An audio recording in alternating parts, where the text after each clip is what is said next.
Hello दोस्तों, dedication IAS में आप सभी का स्वागत है।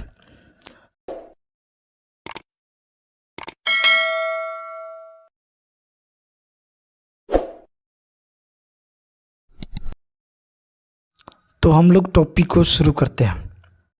हाँ तो दोस्तों, पिछले टॉपिक को हम लोग पढ़े थे, सौरमंडल में पृथ्वी के बारे में कुछ बेसिक जानकारी प्राप्त की। उसके बाद अब हम चलते हैं सौरमंडल की पूरी जानकारी प्राप्त करेंगे, जिसमें सूर्य के बारे में, ग्रह के बारे में, चंद्रमा के बारे में, पृथ्वी के बारे में और अन्य छोटे छोटे उल्कापिंड, क्षुद्र ग्रह। तो अब हम लोग देख लेते हैं सौरमंडल। पहला देख लीजिए। उसके बाद हम लोग इसमें पढ़ेंगे सूर्य, 8 ग्रह, उपग्रह तथा कुछ अन्य खगोलीय पिंड जैसे क्षुद्र ग्रह एवं उल्का पिंड मिलकर सौरमंडल का निर्माण करते हैं। उससे हम सौर परिवार का नाम देते हैं, जिसका मुखिया सूर्य है। अब सूर्य के बारे में कुछ जानकारी प्राप्त कर लें। सूर्य सौरमंडल के केंद्र में स्थित है। यह बहुत बड़ा है एवं अत्यधिक गर्म गैसों से बना है। इसका खिंचाव बल इससे सौरमंडल को बांधे रखता है। सूर्य सौरमंडल के लिए प्रकाश एवं ऊष्मा का एकमात्र स्रोत है, लेकिन हम इसके अत्यधिक तेज ऊष्मा को महसूस नहीं करते हैं, क्योंकि सबसे नज़दीक का तारा होने के बावजूद यह हमसे बहुत दूर है। सूर्य पृथ्वी से लगभग 15 करोड़ किलोमीटर दूर है। ग्रह।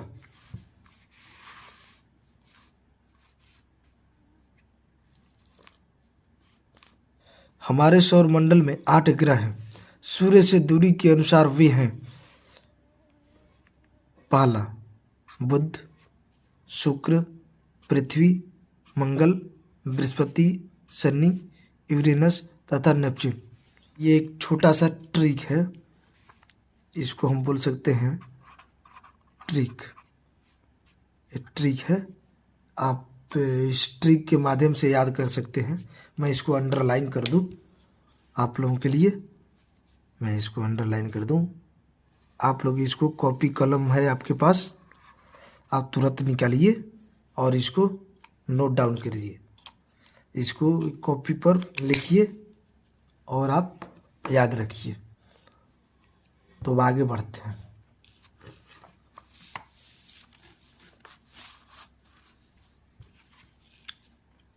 सौरमंडल के सभी के 8 ग्रह एक निश्चित पथ पर सूर्य का चक्कर लगाते हैं। ये रास्ते दीर्घवृत्ताकार में फैले हुए हैं। ये कक्षा कहलाते हैं। बुध सूर्य के सबसे नजदीक है। अपनी कक्षा में सूर्य के चारों ओर एक चक्कर लगाने में इसे केवल 88 दिन लगते हैं। शुक्र को पृथ्वी का जुड़वा ग्रह माना जाता है, क्योंकि इसका आकार एवं आकृति लगभग पृथ्वी के ही समान है।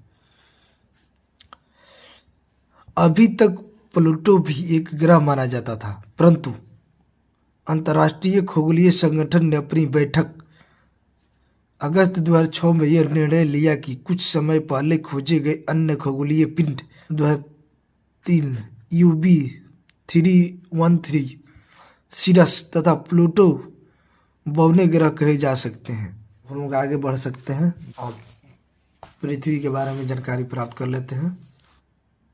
थोड़ा सा बड़े कर लें, अच्छे से दिखाई देगा। पृथ्वी सूर्य से दूरी के हिसाब से पृथ्वी तीसरा ग्रह है। आकार में यह 5वां सबसे बड़ा ग्रह है। दूरी के हिसाब से तीसरा और आकार में 5वां बड़ा ग्रह है। यह ध्रुवों के पास थोड़ी चपटी है। यही कारण है कि इसके आकार को भू आभ भी कहा जाता है। भू आभ का अर्थ है पृथ्वी के समान आकार। जीवन के लिए अनुकूल परिस्थितियां संभवतः केवल पृथ्वी पर ही पाई जाती है। पृथ्वी न तो अधिक गर्म है और न ही अधिक ठंडी। यहाँ पानी एवं वायु उपस्थित है, जो हमारे जीवन के लिए आवश्यक है।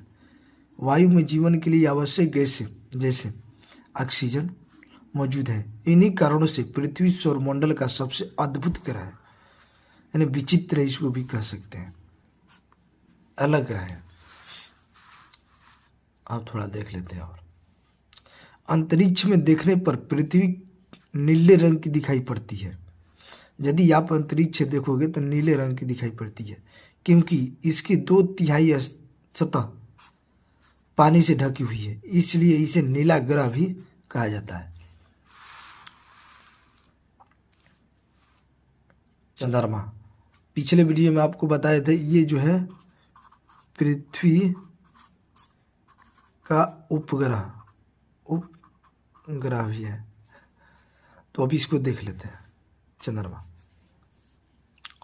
हमारी पृथ्वी के पास केवल एक उपग्रह है, चंद्रमा।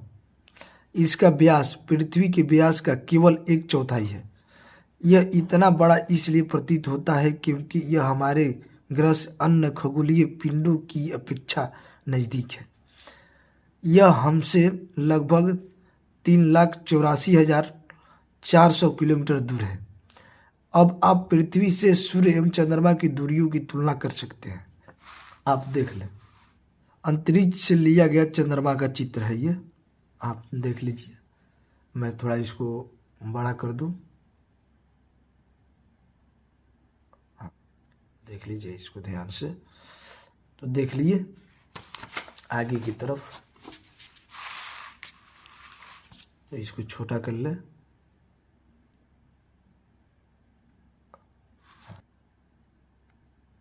चंद्रमा पृथ्वी का एक चक्कर लगभग 27 दिन में पूरा करता है। लगभग इतने ही समय में यह अपने अक्ष पर एक चक्कर भी पूरी करता है।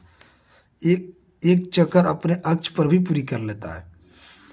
इसके परिणाम स्वरूप पृथ्वी से हमें चंद्रमा का केवल एक ही भाग दिखाई पड़ता है। चंद्रमा की परिस्थितियां जीवन के लिए अनुकूल नहीं है। यहाँ न पानी है और न वायु। इसकी सतह पर पर्वत, मैदान, गड्ढे हैं जो चंद्रमा की सतह पर छाया बनाते हैं। पूर्णिमा के दिन चंद्रमा पर इनकी छाया को देखा जा सकता है। क्षुद्र ग्रह देख लेते हैं। तारों, ग्रहों एवं उपग्रहों के अतिरिक्त असंख्य छोटे पिंड भी सूर्य के चारों ओर चक्कर लगाते हैं। इन पिंडों को क्षुद्र ग्रह कहते हैं। ये मंगल एवं बृहस्पति की कक्षाओं के बीच पाए जाते हैं। मंगल ग्रह और बृहस्पति ग्रह। वैज्ञानिकों के अनुसार क्षुद्र ग्रह के ही भाग होते हैं जो कि बहुत वर्ष पहले विस्फोट के बाद ग्रहों से टूटकर अलग हो गए। क्षुद्र ग्रह को हम आपको दिखा दें, यह है क्षुद्र ग्रह। आपको थोड़ा सा इसको बड़ा कर दो, ध्यान से देख लीजिएगा। यह है क्षुद्र ग्रह, आप देख लीजिए। इसको छोटा कर लो।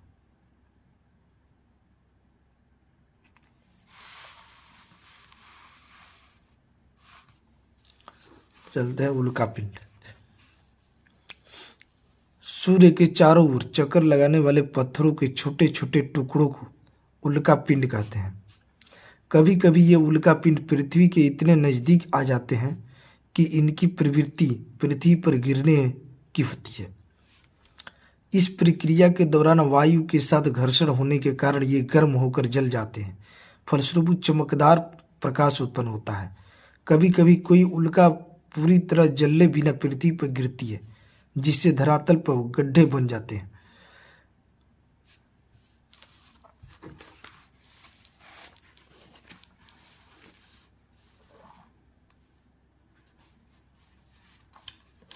क्या आपने तारों वाले खुले आकाश में एक ओर से दूसरी ओर तक फैली चौड़ी सफेद पट्टी की तरह एक चमकदार रास्ते को देखा है? यह लाखों तारों का समूह है। यह पट्टी आकाश गंगा मिल्की वे है। हमारा सौर मंडल इस आकाश गंगा का एक भाग है।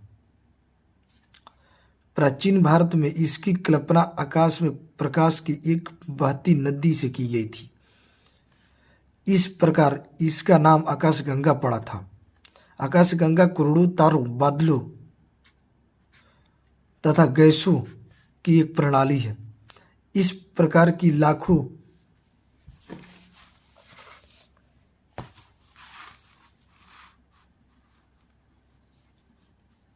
आकाश गंगाएं मिलकर ब्रह्मांड निर्माण करती हैं। ब्रह्मांड की विशालता की कल्पना करना अत्यधिक कठिन है। वैज्ञानिक अभी भी इसके बारे में अधिक से अधिक जानकारी एकत्र करने में जुटे हैं। इसके आकार के संबंध में हमें कोई जानकारी नहीं है, लेकिन फिर भी हम जानते हैं कि हम सभी इसी ब्रह्मांड का एक हिस्सा है। आप लोगों को आकाशगंगा के बारे में कुछ बता दूं। देख लीजिए आकाशगंगा का डायग्राम आप लोग देख लीजिए, देख लीजिए। तो आप लोग देख लीजिए।